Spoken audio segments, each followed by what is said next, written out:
أعوذ بالله من الشيطان الرجيم بسم الله الرحمن الرحيم ربنا تقبل منا إنك أنت السميع العليم. Assalamu alaikum wa rahmatullahi wa barakatuhu. Good morning, good afternoon, and good evening wherever you're listening. Welcome to today's column of Hadith daily. Jazakumullah khairan. Thank you for coming. Today we shall be looking at the effects of laughter in Islam. The effect of excessive laughter in Islam. What do the Prophet ﷺ says about these acts? And how does it affect you and I as a member of a society? How does excessive laughter affect us as a person? Because today when we turn on the internet, what we see everywhere is jokes, especially in our society today. Everywhere you turn on to, you hardly see two videos. In every three video you see, two is likely to be a joke. Comedy everywhere, and people are watching this in millions. Why? Just because they want to laugh. If you ask people, they will say, well, Nigeria is stressful enough, so what do? We have to laugh to keep ourselves from being rude, from being bored, things of that nature. But laughing alone is not the way forward. We have other things, other activities to do. You can use the medium to be learning, you can use the medium to read Quran, you can use the medium to do zikr. These are even better for you because it gets you closer to Allah, and it makes Allah pave ways for you wherever you need from Him. May Allah be closer to us than we make efforts to be closer to Him, inshallah. So, without wasting much time, we want to look at this hadith that talks about laughter, effect of laughter in Islam. And the hadith also talks about other things that could be beneficial to you and I if we practice it. Bismillahirrahmanirrahim. Let's begin. Assalamu alaikum once again. Hadith S.A.W narrates that he asked Rasulullah to give him some lasting advice. He asked Rasulullah to give him some lasting advice. Rasulullah said, cultivate the fear of Allah. Cultivate the fear of Allah in your heart, because this is the root of all virtues deed. This is the root of all virtuous deed.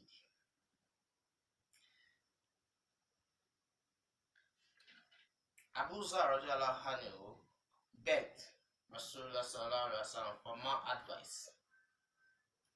Rasulullah said, be consistent in the recitation of the Holy Quran. Be consistent in the recitation of Holy Quran and remembrance of Allah. Remembrance of Allah, which is zikr, because it is a nur in this world and a provision in heaven.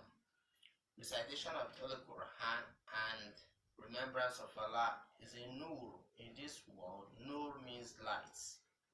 Nur in this world and provision in heaven. Hadrat Abu Zar again sought further advice, and Rasulullah said, abstain from too much of laughter. Abstain from too much of laughter, because it causes the heart to wither and the face to lose its luster. It causes the heart to wither and the face to lose its luster. Too much of laughter is injurious, both for the outward and inward disposition of man. Too much of laughter is injurious both for the outward and the inward disposition of man. Now, this is from the Hadith of Prophet Sallallahu Alaihi Wasallam. It's not something that is coined by someone. And you know that Prophet Sallallahu Alaihi Wasallam will only say something that Allah have ordered him to say. Allah have bestowed him to say. He doesn't just speak to give people advice. He speaks according to what Allah has beckoned him to say. So let's continue. S.A.W sought further advice, and Rasulullah sallallahu alaihi wasallam said, stick to jihad, because this is the Rabbaniyat of my ummah. Stick to jihad, because this is the Rabbaniyat of my ummah. Rabbaniyah in this statement means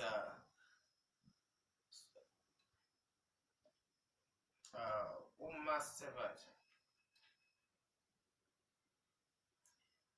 Okay, it means something that connects one ummah to Allah.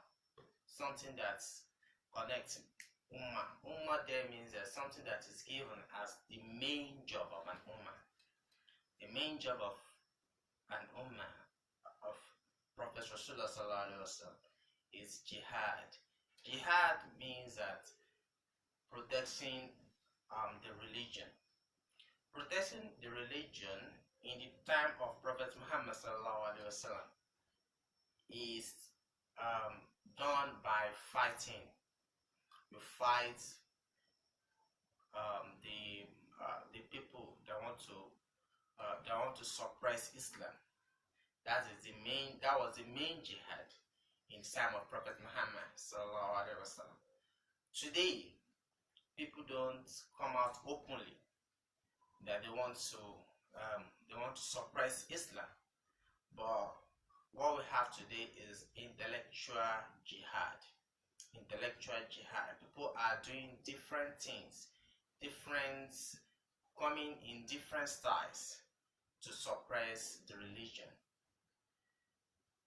Example is the one that is happening in Israel and Pakistan, where Israel's attack Pakistan on various reasons, but the main reason, which many scholars have said, is because Pakistan is an Islamic state and Israel is a Christianity state, and they just want to suppress the nation.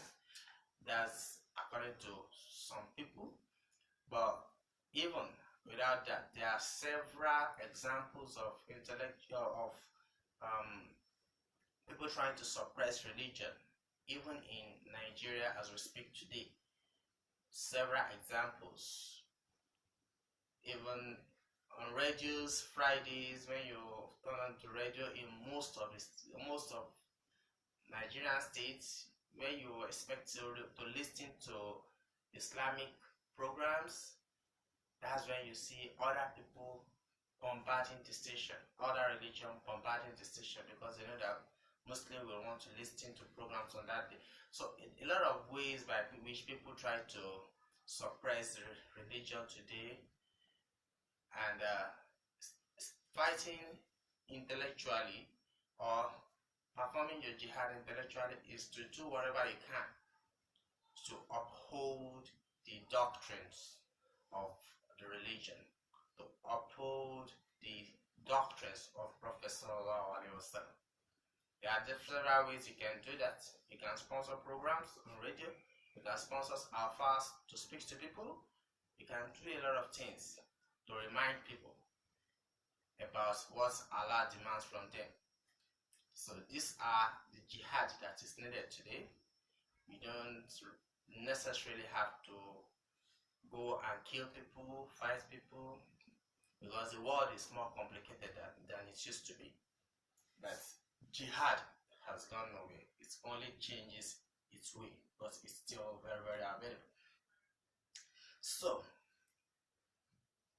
going back to the hadith we were reading, S.A.W asked for more advice, from the Prophet. And Rasulullah sallallahu alaihi wasallam said, associate yourself with the poor. Associate yourself with the poor and the needy. Associate yourself with the poor and the needy. Be friendly with them. Be friendly with them and sit in their company. Be friendly with them and sit in their company. When Hadith S.A.W requests for more advice from Rasulullah sallallahu alaihi wasallam, Rasulullah sallallahu alaihi wasallam said, look towards those who rank below you. Look towards those who rank below you, so that you may get used to being thankful. And do not look at those who rank above you, lest you should despise the favor of Allah upon you. What is this hadith telling us? This particular statement. The statement is telling us to, if you want to appreciate Allah, if you want to appreciate the good things that Allah have done to you, you should always look at the people that are below you in sight. Definitely we are not equal. We will definitely be better than some people, and some people will definitely be better than us. So if you want to appreciate the good thing that Allah have done to you, the favors of Allah upon you, you need to always concentrate on looking at the people that you are better than. That's when you can always be praiseful to Allah. That's when you can always appreciate what Allah have done to you. But if you always concentrate on those that are above you, you are working, you have children, you have a family, but all your concentration is your next neighbor who have 2 cars, 3 cars, and probably a larger family than you have. With this concentration, you will still be praying for more money, cars, and you forget to thank Allah for what Allah have done to you. But if you're focused on people who are below you, even though you are of the same age, you are older than them, or they're actually older than you, you will see reasons why you should be thankful to Allah, because your position, no matter the position you have in this world, you are better than somebody, and you are better than the person not because of anything, but because Allah prefer you to be better than that person. Allah has placed you in a position which will make you to be better than that person, and you should be thankful for that. That is what that advice is telling you. Also, Abu Zar also requested for more advice from Prophet sallallahu alaihi wasallam. And Prophet says, let your faults prevent you from criticizing others. Let your faults prevent you from criticizing others. Do not try to find fault with others, because you commit those faults yourself. Do not try to find fault with others, because you commit those faults yourself. It is enough to prove you guilty that you should find in others fault as you yourself possess, though you may not be aware of them, and that you should find in others such misdeed as you yourself commit. What this particular statement is telling you is that you should not find fault in others. You should not always be looking for fault in others, because if you are always looking for fault in others, you will always criticize people. And Islam does not permit Muslims, but does not encourage Muslims to criticize others. It says, Rasulullah is telling Abu Zar that these faults you are talking about, you commit them by yourself. You also commit them, even though you are not aware of them. What this statement is telling us is that nobody is free from faults.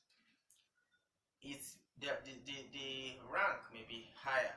Somebody may be committing the faults better than others, but nobody is completely free of faults. So if you know your own faults, let your faults prevent you from criticizing others. So looking at the hadiths we've talked about.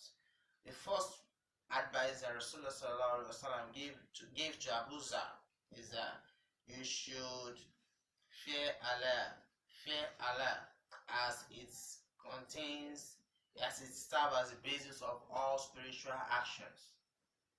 The fear of Allah is the basis of all spiritual actions. Anything a Muslim does without the fear of Allah is a waste of time. If you don't fear Allah, anything you do, you won't do it right. If you don't fear Allah, you will say anything while fasting. If you don't fear Allah, you pray just as if you are forcing yourself to do something. If you don't fear Allah, you give sadaqah just for the sake of giving it. The fear of Allah is the basis of all spiritual actions. And if you don't fear Allah, you go astray in many ways. May Allah prevent us from going astray. Also, the second advice which was given to Abu Zar is that Abu Zar says, the Prophet ﷺ said you should stick to the recitation of the Holy Quran and remembrance of Allah. Stick to the recitation of the Holy Quran and remembrance of Allah, as this is the nur and this world and provision in the heaven. Nur in this world means that the recitation of the Holy Quran and remembrance of Allah will guide every act you have in this world. There's an hadith that even said that in every houses that Quran is recited, every house that Quran is recited shines upon the dwellers of heaven, just like we see stars on the sky. Every house that Quran is recited shines upon dwellers of the heaven, which means that the people in heaven will be seeing the houses just the way we are seeing stars on earth. On the sky. So this hadith is affirming that previous hadith, because it says the Prophet says when you recite the Quran and you remember Allah, it serves as a light for you on this earth, and it also serves as provision in hereafter. And the previous advice we read in our last column also talks about the recitation of the Quran being a kind of shade on the day of judgment. So there are several hadiths that have talked about the benefits of reciting the Holy Quran. Benefits of reciting the Holy Quran, and this is something that Muslims should always be mindful about. If we don't know how to read the Arabic Quran, there has been transliteration. Transliteration means the way you can read it in Arabic, and you can read the Quran speaking out the Arabic, whereas you are reading it in your own understanding. The scholars of Quran have done a lot of job. Even if you can't read that, you can still read the English. All you need to do is to get yourself acquainted with the Quran. Get yourself acquainted with the Quran. Make efforts. Do not neglect the Quran just because you were unable to study Arabic as a child, or just because you don't understand the Quran. Just get yourself acquainted with the Quran, and Allah will make it a nur for you. A nur means that a light which will guide your path and get you closer to Allah. Based on the next advice is the one that affects most people, which is Rasulullah advised Abu Zar, which says that abstain from too much of laughter. Today we laugh on every opportunity. Some people will even say you better laugh so that you can get away with your worries. Laughing does not get you away with your worries. It's only postpone it. It is Allah that gets you away from your worries. It is Allah that will save you from your worries. So instead of spending all these hours listening to jokes and laughing, spend your time reciting the Quran. Spend your time reciting zikr. Spend your time teaching people about Islam. And I promise you, all your worries will be subdued over time. So This is where we shall be stopping in this column of an Hadith daily. Thank you for listening once again. Jazakumullah khairan. Please kindly subscribe to the channel and share the video as much as you can. And if you like the content, you can like the video. Commenting on the video will help us know where we are lacking and where we should put more efforts. Jazakumullah khairan. Once again, ma'asalam. ربنا وجعلنا مسلمين لك ومن ذريتنا